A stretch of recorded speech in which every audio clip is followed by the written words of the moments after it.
ಇದೀಗ ಹೀರೆಕಾಯಿ chutney ready. Dosa, idli, chapati, rice ಎಲ್ಲ ಜೊತೆಲೂ ಕಾಂಬಿನೇಷನ್ ಚೆನ್ನಾಗಿರುತ್ತೆ. ಇವಾಗ ರೆಸಿಪಿ ಏನಪ್ಪ ಅಂದರೆ 10ರಿಂದ 15 ನಿಮಿಷದಲ್ಲಿ ಹೀರೆಕಾಯಿ ಚಟ್ನಿ ರೆಡಿ. ಅರ್ಧ kg ಹೀರೆಕಾಯಿ ಚುಪ್ಪೆ ತೆಗೆದುಬಿಟ್ಟು ಕಟ್ ಮಾಡಿ ವಾಶ್ ಮಾಡಿ ಇಟ್ಕೊಂಡಿರೋಂಥ ಹೀರೆಕಾಯಿ, 100 ಗ್ರಾಮ್ ಕಡಲೆಬೀಜ, 50 ಗ್ರಾಮ್ ಜೀರಿಗೆ, 1 ಉಂಡೆ ಬೆಳ್ಳುಳ್ಳಿ, 10ರಿಂದ 15 ಮೆಣಸಿನ್ಕಾಯಿ, 2 ಈರುಳ್ಳಿ ಕಟ್ ಮಾಡಿ ಇಟ್ಕೊಂಡಿದ್ದೀವಿ. ಫಸ್ಟು ಬಾಣಲಿ ಇಟ್ಕೊಳ್ಳೋಣ, 2 ಸ್ಪೂನು ಎಣ್ಣೆ ಹಾಕ್ಕೊಳ್ಳೋಣ. ಫಸ್ಟಿಗೆ ಕಡಲೆಬೀಜ ಹಾಕ್ಕೊಳ್ಳೋಣ.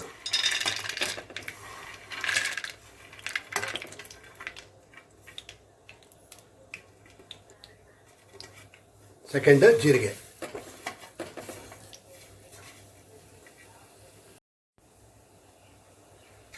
ಆಮೇಲೆ ಬೆಳ್ಳುಳ್ಳಿ, ಆಮೇಲೆ ಮೆಣಸಿನ್ಕಾಯಿ,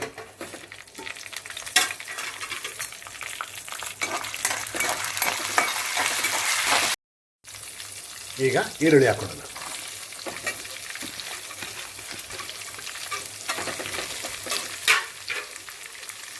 ಈಗ ಹೀರೆಕಾಯಿ ಹಾಕೋಣ.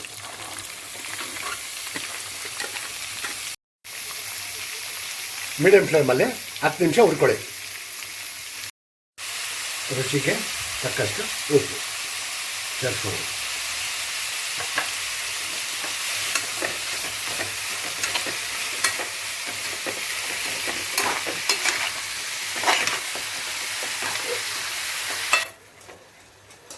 ಆಮೇಲೆ ಒಂದು 5 ನಿಮಿಷ ಪ್ಲೇಟ್ ಮುಚ್ಕೊಳ್ಳಿ.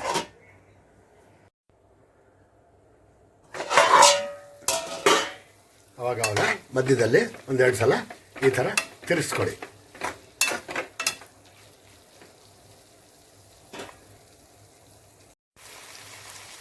ಹತ್ತು ನಿಮಿಷ ಹುರ್ಕೊಂಡಾಗಿದೆ.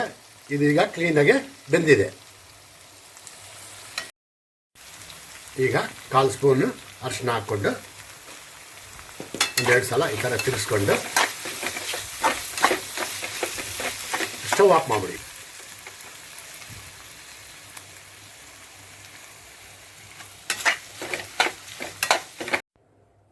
ಈಗ ನಾವು ಸ್ಟವ್ ಆಫ್ ಮಾಡಿದ್ದೀವಿ. 5 ನಿಮಿಷ ತಣ್ಣಗಾಗೆ ಬಿಟ್ಬಿಡಿ. ಇದೀಗ ತಣ್ಣಗಾಗಿದೆ. 5 ನಿಮಿಷ ತಣ್ಣಗಾಕಿ ಬಿಟ್ಟಿದ್ದೀವಿ.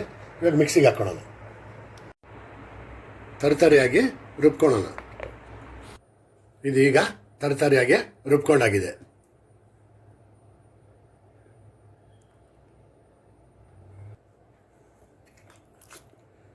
ತರತರಿಯಾಗಿ ರುಬ್ಕೊಂಡಾಗಿದೆ. ಈಗ ನಾವು ಒಗ್ಗರಣೆಗೆ ರೆಡಿ ಮಾಡ್ಕೊತಾ ಇದ್ದೀವಿ. 1 ಸ್ಪೂನ್ ಎಣ್ಣೆ ಹಾಕೋಣ.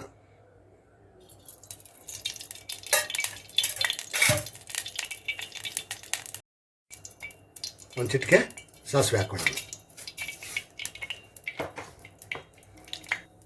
ಒಂದು ಚಿಟಿಕೆ ಜೀರಿಗೆ ಹಾಕೋಣ.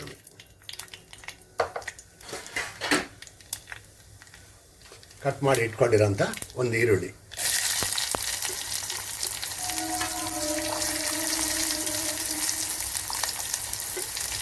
ಸ್ವಲ್ಪ ಕರಿಬೇವಿನ ಸೊಪ್ಪು,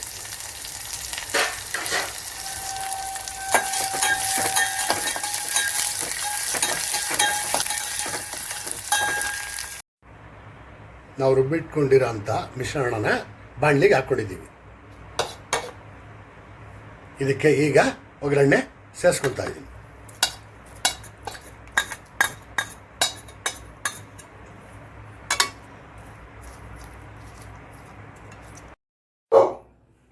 ಇದೀಗ ಹೀರೆಕಾಯಿ ಚಟ್ನಿ ರೆಡಿ. ನಾನು ಗಟ್ಟಿಗೆ ಮಾಡಿದ್ದೀನಿ. ನಿಮಗೆ ಬೇಕಂದರೆ ನೀರು ಸೇರಿಸ್ಕೊಳ್ಳಿ. ದೋಸೆ, ಇಡ್ಲಿ, ಚಪಾತಿ, ರೈಸ್ ಎಲ್ಲ ಜೊತೆಲೂ ಕಾಂಬಿನೇಷನ್ ಚೆನ್ನಾಗಿರುತ್ತೆ. ಬಿಸಿ ಬಿಸಿ ರೈಸ್ಗೆ 1 ಸ್ಪೂನ್ ತುಪ್ಪ ಹಾಕ್ಕೊಂಡು ತಿಂದು ನೋಡಿ, ತುಂಬ ಟೇಸ್ಟಿಯಾಗಿರುತ್ತೆ. ರುಚಿ ಹೇಗಿದೆ ಅಂತ ಕಮೆಂಟಲ್ಲಿ ತಿಳಿಸಿ. ನಾನು ಮಾಡಿರೋ ಅಂಥ ಚಟ್ನಿ ನಿಮ್ಗೆ ಇಷ್ಟವಾದರೆ ಶೇರ್ ಮಾಡಿ, ಲೈಕ್ ಮಾಡಿ, ಸಬ್ಸ್ಕ್ರೈಬ್ ಮಾಡಿ. ಅಪ್ಪಾಜಿಯ ಕೈ ರುಚಿ.